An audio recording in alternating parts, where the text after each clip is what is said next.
ETF index mutual funds నేర్చుకుని stock మార్కెట్లో రాణించాలనుకుంటున్నారా? వెంటనే ఈ నెంబర్కి కాల్ చేయండి.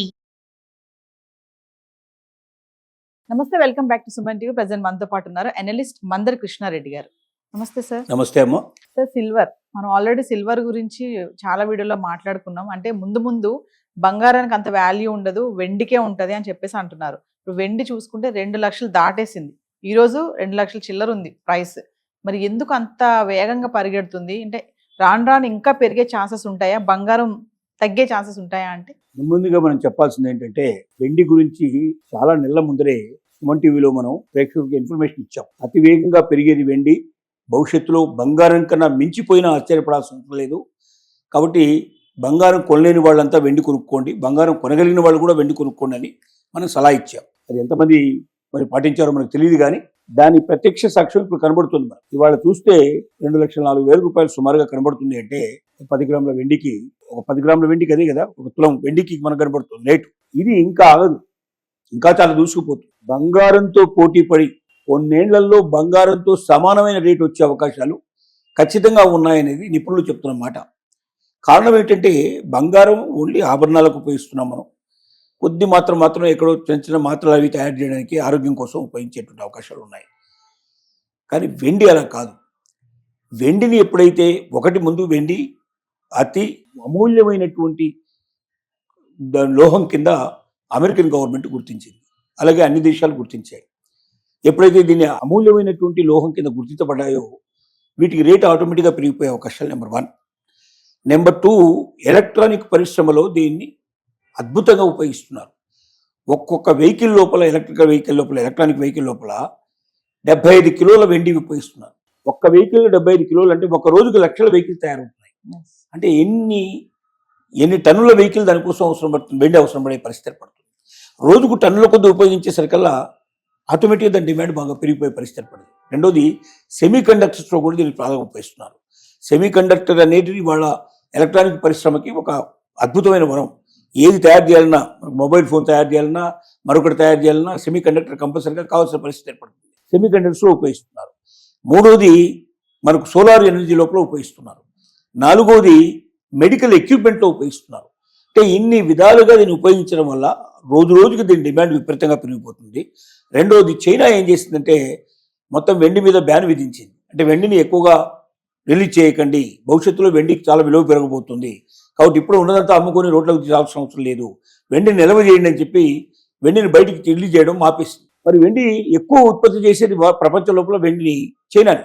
ఎప్పుడైతే ఎక్కువ ఉత్పత్తి చేసే దేశం చైనా వెండిని బయటికి రిలీజ్ చేయడం ఆపేసిందో ఆటోమేటిక్గా వెండి డిమాండ్ ఇంకా పెరిగింది. ఈ రకంగా ఈ డిమాండ్ ఇక్కడే ఆగదు, ఇంకా డిమాండ్ బాగా పెరుగుతుంది, విపరీతంగా పెరిగే అవకాశం ఉంది. కాబట్టి ఖచ్చితంగా బంగారం కొనలేని వాళ్లే కాకుండా బంగారం కొనగలిగే వాళ్ళు కూడా కొంత వెండిని కూడా పెట్టుకోవడం చాలా మంచిది. ఎందుకంటే మీరు ఎందుకోసం బంగారం నిల్వ చేసుకుంటున్నారు? ఒక ఆభరణాల కోసమే కాదు కదా. బంగారం ఉంటే ఎప్పటికైనా మనకు పనికొస్తుంది. ఏ క్షణమైనా దాన్ని తీసుకెళ్ళి మనం తాకట్టు పెట్టి డబ్బు తెచ్చుకోవచ్చు, ఏ క్షణమైనా అమ్మి మనం డబ్బు తెచ్చుకోవచ్చు, మన అవసరాలు తీరుతాయి, దాని విలువ బాగా పెరిగిపోతుంది. మనం కొనదేనికన్నా 2 4 వస్తున్నట్టు భావంతో మీరు కొంటున్నారు. అదే పరిస్థితి వెండికి కూడా ఉన్నప్పుడు వెండిని కూడా మనం కొనుక్కోవడంలో తప్పలేదు. అయితే ఆభరణాల రూపంలో కొనకండి. ఎప్పుడైనా మనం సలహా ఇచ్చేది ఏమిటంటే బంగారాన్ని కానీ వెండి కానీ నిల్వ చేసుకునే వాళ్ళు, భవిష్యత్తులో దాని ద్వారా బాగా డబ్బు సంపాదించుకోవాలనుకున్న వాళ్ళు ఆభరణాల రూపంలో కొంటే మీరు నష్టపోతారు.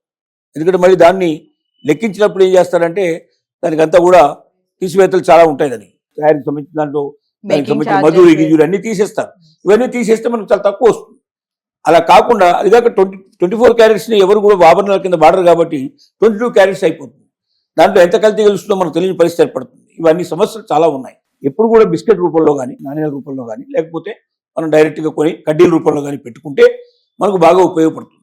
భవిష్యత్తు లోపల వెండి ఇంకా పెరిగిపోతుంది. వెండి పరుగును ఆపడం చాలా కష్టం. ఇప్పుడున్న ఏదైతే డిమాండ్ ఉందో ఈ డిమాండ్కు తగ్గ సప్లై పెరగకపోతే మాత్రం 1-2 సంవత్సరాల్లోనే బంగారానికి ఈక్వల్గా వచ్చినా ఆశ్చర్యపడాల్సిన అవసరం లేదన్న పరిస్థితులు ఉన్నాయని మాత్రం మార్కెట్లో మనం చెప్పగలం. అంటే ఇప్పుడు బంగారం పైన మనం లోన్స్ తీసుకుంటాం, అలానే ఇప్పుడు వెండి పైన కూడా లోన్స్ ఇస్తున్నారు అనేది మనం ఒక వీడియోలో మాట్లాడుకున్నాం కూడా. అవి కూడా పెరుగుతాయి అనుకోవచ్చు అంటారా? వెండి పైన లోన్స్, వెండి పైన కూడా లోన్స్ స్టార్ట్ అయిపోయినాయి కదా, ఆల్రెడీ స్టార్ట్ అయిపోయినాయి. గవర్నమెంట్ దానికి అనుమతులు ఇచ్చింది. నాన్ బ్యాంకింగ్ ఫైనాన్స్ కంపెనీస్ అని ముందుకు వచ్చాయి. ఇప్పుడు వెండిని కూడా తీసుకుంటున్నారు, తాకట్టు పెట్టడానికి తీసుకుంటున్నారు. దానికి కూడా పరిమితులు మనం ఎంత పెట్టొచ్చు ఏం సంగతో డీటెయిల్స్ అని మనం గతంలో మనం మాట్లాడుకున్నాం. వెండిని కూడా మనం ఖచ్చితంగా తాకట్టు పెట్టొచ్చు. బ్యాంకుల్లో కూడా ఇంకా తొందరలోనే వెండిని తాకట్టు పెట్టుకునే పరిస్థితి ఏర్పడుతుంది. కాబట్టి ఏంటంటే వెండి పరిమాణం ఎక్కువ ఉంటుంది కాబట్టి దాన్ని పెట్టుకోవడానికి తగినటువంటి వాళ్ళు మళ్ళీ లోపల ఏర్పాట్లు చేసుకోవాలి. భద్రతా ఏర్పాట్లు చేసుకుంటే కానీ సాధ్యం అవుతుంది. బంగారం తక్కువ ఉంటుంది కాబట్టి ఎక్కడికి టక్కున పెట్టడానికి చిన్న ప్లేస్ సరిపోతుంది. వెండి ఎక్కువ వస్తుంది కాబట్టి పెద్ద ప్లేస్ కావాల్సిన పరిస్థితి ఏర్పడుతుంది. దానికి తగినట్టు సెక్యూరిటీ ఏర్పాట్లు చేసుకుంటే అవి కూడా సాధ్యం అవుతాయి.